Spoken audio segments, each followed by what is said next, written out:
What's up YouTube, Redbeard's Garage, and welcome back to another video. Today we're going to be building a performance 420cc Predator.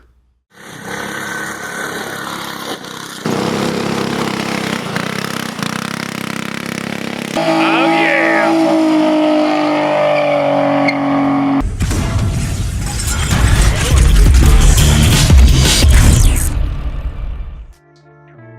To get started, we need to remove the airbox. There's a gas tank vent going from the top and also a vent going from the valve cover.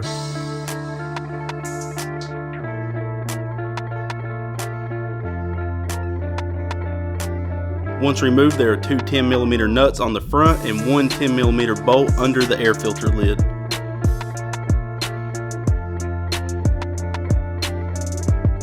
Once these bolts and nuts are off, you can turn the fuel off and the choke on to allow the airbox to come off easier. Remove the lines going to the Smog Box.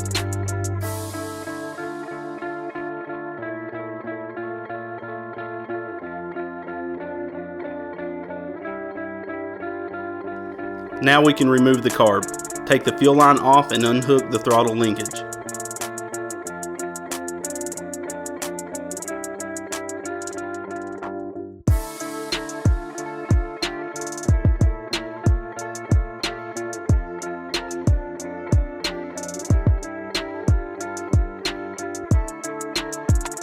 Remove the two 13mm exhaust nuts to remove the muffler.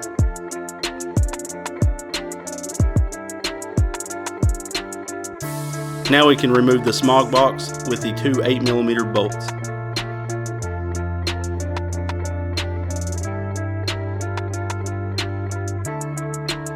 We will not be using any of the electric start on this engine, so we're removing it all.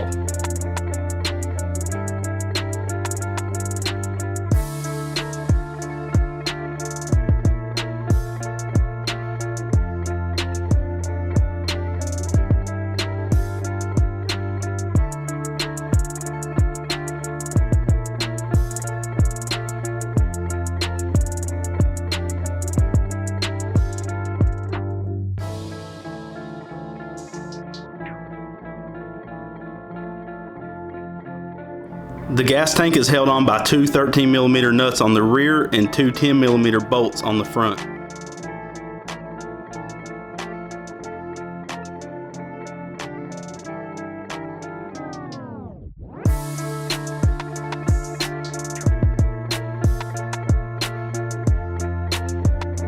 We can now remove all the throttle linkage and governor parts.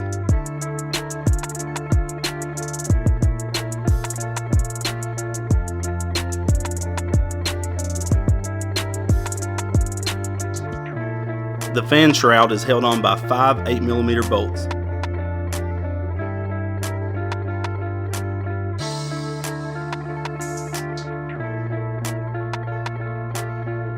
Remove the coil pack by first unhooking the spark plug boot and taking off the two 8mm bolts holding the coil pack to the block.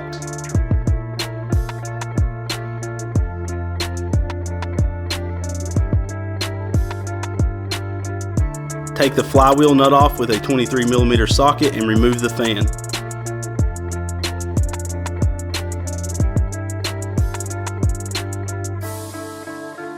I have drilled a 1-inch hole in my workbench to make flywheel removal easier. Place a flywheel nut back onto the crankshaft to protect the threads. Place a pry bar under the flywheel and press up while striking the nut with a hammer.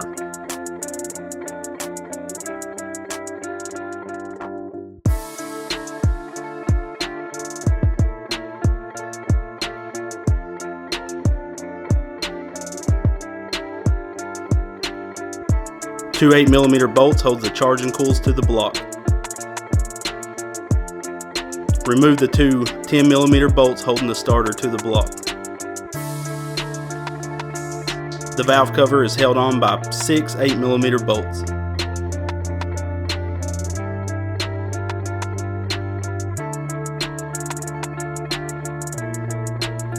Next, we can remove the 8mm bolt holding the rocker retaining bracket.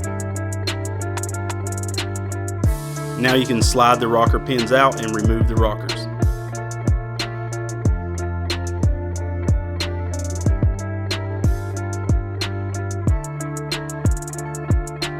Pull the push rods out and remove the lash caps.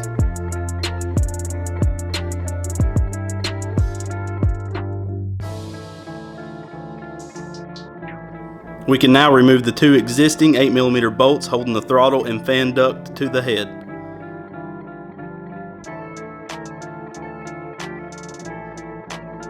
To remove the head, all we have to do is remove the four 14mm head bolts.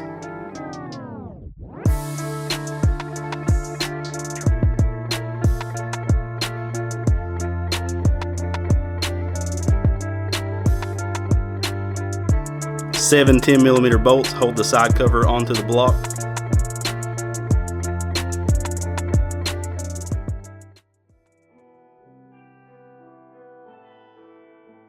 Pull straight out on the cam to slide it out. We can now remove the two cam tappets. This is a balancing shaft. We're not going to be reusing this in this engine build. You can, but it's a preference. You can see the casting, sand, and other debris inside our brand new engine. This is why it's important to break your engine in and do the first oil change at 10 hours. Now remove the two 8mm bolts holding on the low oil sensor. To remove this governor arm, pull the clip out of the top and slide it into the engine, removing it from the block. Make sure to grab the washer that is left behind from that governor arm. There's also a seal on the top side of the governor hole.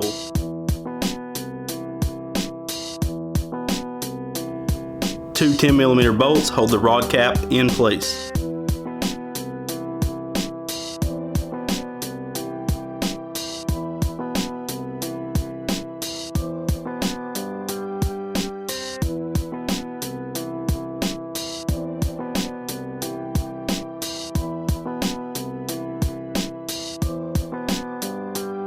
Now we can slide our piston out of the block.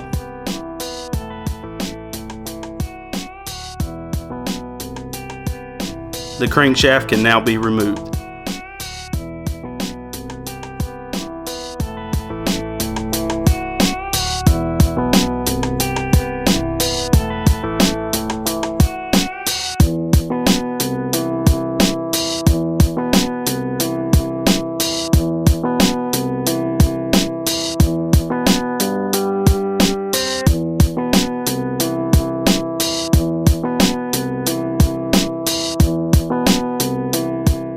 In this build, we will be using the ARC billet rod and flywheel from Go Power Sports. The rod will provide strength and reliability, while the flywheel will give us less drag and more timing. The Dynacam 308 lift will give us plenty of power in the high RPMs. We'll also be using 35-pound valve springs from Go Power Sports as well. Instead of using a factory carb, we're going to try out this 32mm Mikuni clone. We'll also be using a new head gasket as well as a new side cover gasket. Use a 7/16 tap to tap the old oil sensor hole. To see a full how-to on removing the governor on a 420cc Predator, see the links in the description below. Now we can tap that governor hole with a 3/8x16 tap.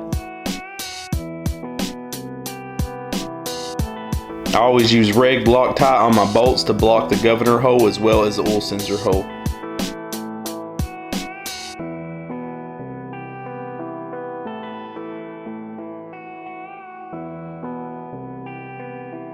We need to remove the balance shaft bearings. These can be extremely hard to remove, so what I did was use an old slide hammer and welded it to the bearing inner race and slide hammered it out of the block. You'll have to do this on the side cover as well.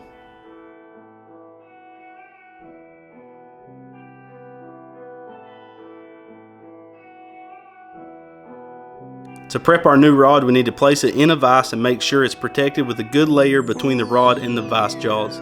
Remove the two 12-point 5/16 rod bolts.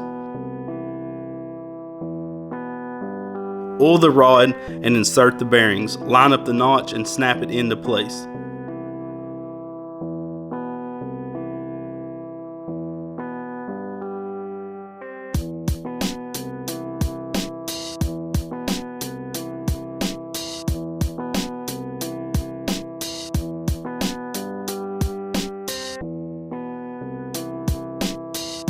Now we need to find the oil clearance between the bearing and the crankshaft. Use a micrometer or a plastic gauge to find this. Plastic gauge is a small piece of plastic that can be purchased in the links below. Place a piece of plastic gauge onto the crank journal, then place the crankshaft onto the rod. Tighten each bolt to 16 foot-pounds, then alternate back and forth between bolts, adding 4 pounds to each side until you reach the 26 foot-pounds torque limit. Back the bolts back down to 16 foot-pounds and then re-torque.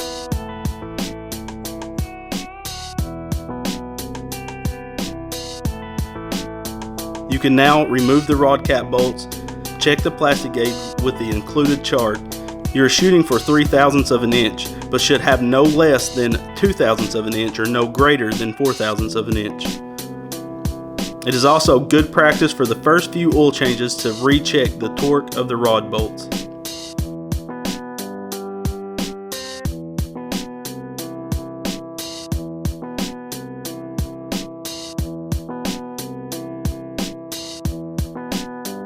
To remove the old rod from the piston, we need to pop out the clip in the side of the piston. Once removed, we can slide the wrist pin out. Oil the wrist pin and insert it back into the piston and the billet rod. The clip can now be snapped back into the side of the piston.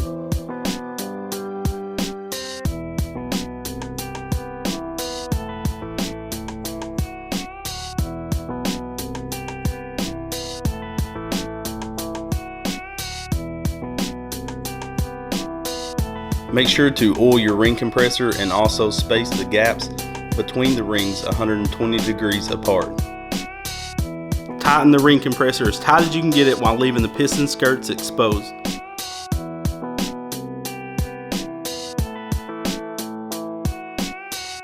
Now you can oil the cylinder walls and insert the piston skirts into the block and use a wooden handle of a hammer to knock the piston into the combustion chamber.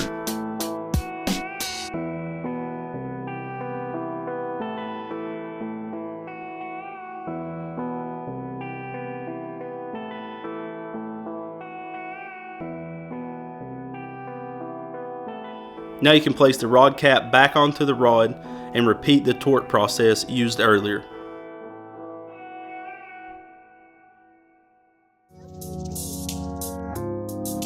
You can see on this 420cc Predator engine that you have to remove this ridge on the back side of the block with a Dremel. This is normal practice when modifying these engines. Different engines will take different modifications to make the rods clear as well as higher duration cams. Now that we have taken care of that ridge, we can insert the two cam tappets and also line the dots up on the cam, sliding the cam back into our block so we make sure we have the correct timing.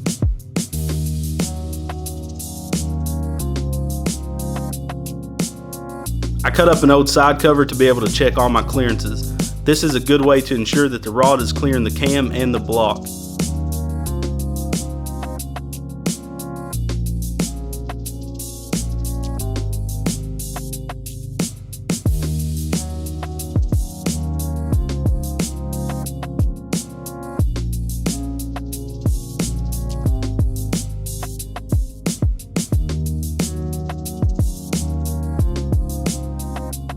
Now that we know everything has good clearance, we can seal up the block by replacing that side cover.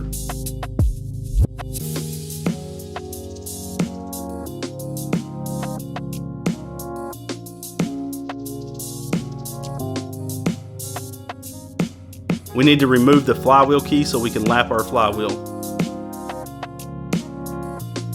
Use valve grinding compound to lap the flywheel to the crankshaft.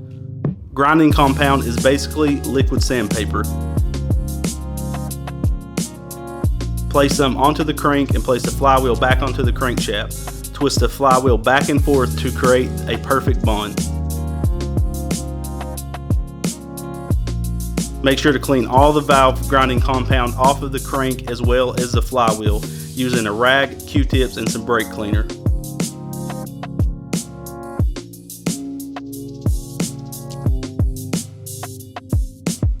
Now insert the flywheel key back into the crankshaft and slide the flywheel and starter cup onto the crankshaft, and we're going to torque this nut down to 83 foot-pounds.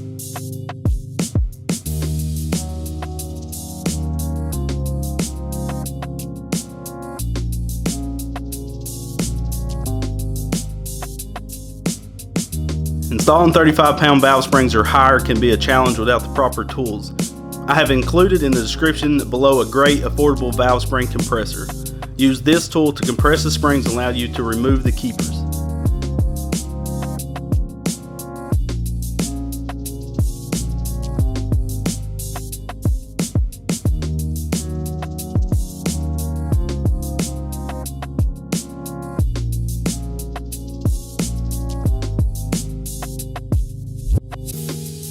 You can now slide on the new 35-pound valve springs and recompress to install those keepers.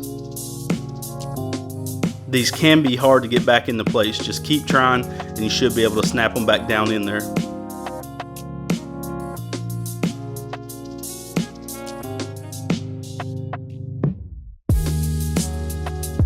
Once you back off the compressor, it should snap everything back into place and you can repeat the process on the other valve.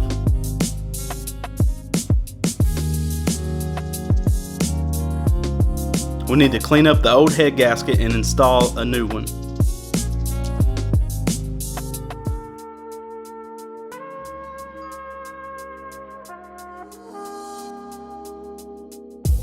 Place the head back onto the block. We can now torque the head bolts to 25 foot-pounds. Start off at 10 foot-pounds and then alternate back and forth between bolts, adding 5 foot-pounds to each side until you reach the desired 25 foot-pounds.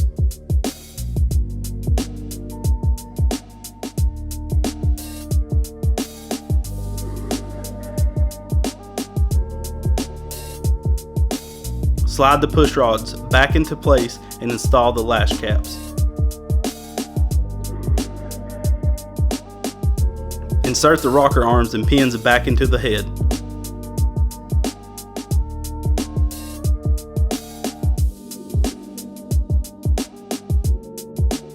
You can now install the rocker arm bracket back on with that 8mm bolt.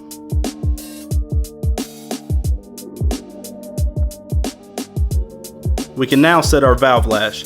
You really want to set your valve lash when the engine's warm, but I always preset it when it's cold, then run the engine to break it in, and while it's still hot you can recheck later. Remove the spark plug to get the piston at top dead center. You can now loosen the lock nut using a 10mm wrench and a small adjustable wrench. Our cam card recommends that we set the lash to 3/1000 of an inch for both valves. Use a feeler gauge and set that lash. Once set, we can tighten everything up and lock that lock nut down. You want there to be a little bit of resistance on that feeler gauge. I always pre-oil my valve train before installing the valve cover.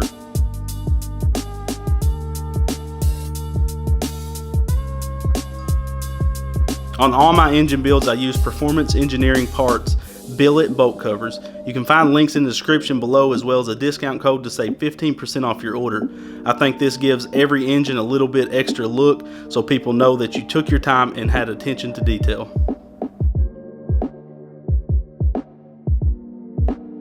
I'll also be replacing the spark plug with an Autolite Racing AR3910X.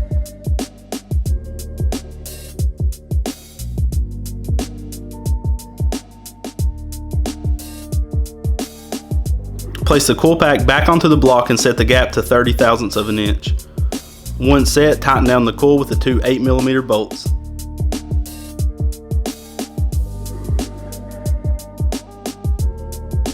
Now we can put that fan shroud back onto our head. We can now install our flywheel cover with the 5 8mm bolts.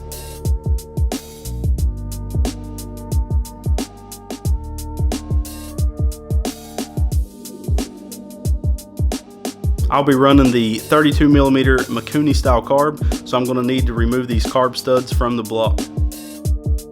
You'll need to purchase a manifold to install this new carb.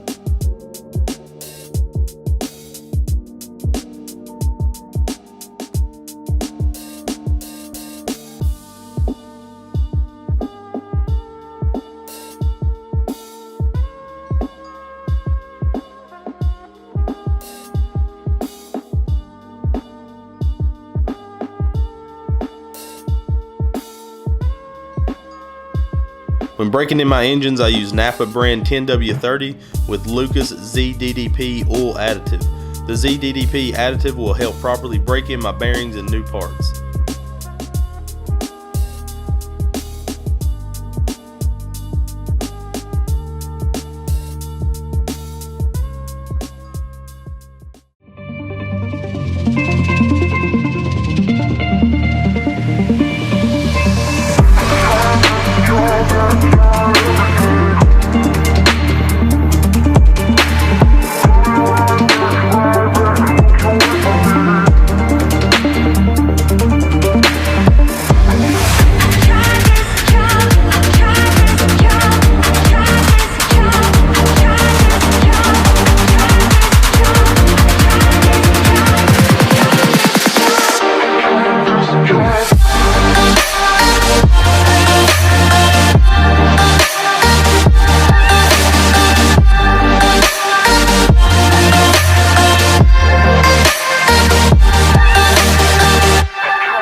Guys, I hope you like this engine build. Took a ton of work to make this thing, so make sure to hit that like button and subscribe if you have not.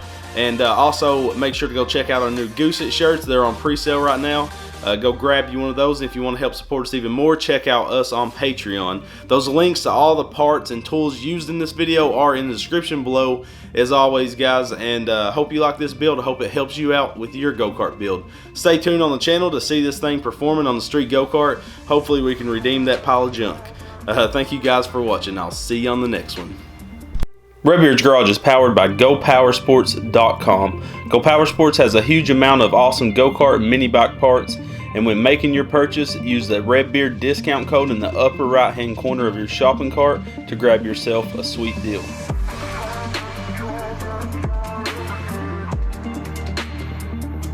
Help support our channel with some merch by going to rbgcarts.com. We have shirts, stickers, and hats, and we're adding new designs all the time. Hit that subscribe button and make sure the notification bell is on so you'll never miss another episode, and go check us out on Facebook, Instagram, Snapchat, and Pinterest to stay up to date with the channel. Guys, always come back to Redbeard's Garage. I'm out. Everything coming right back, won't you wait for me?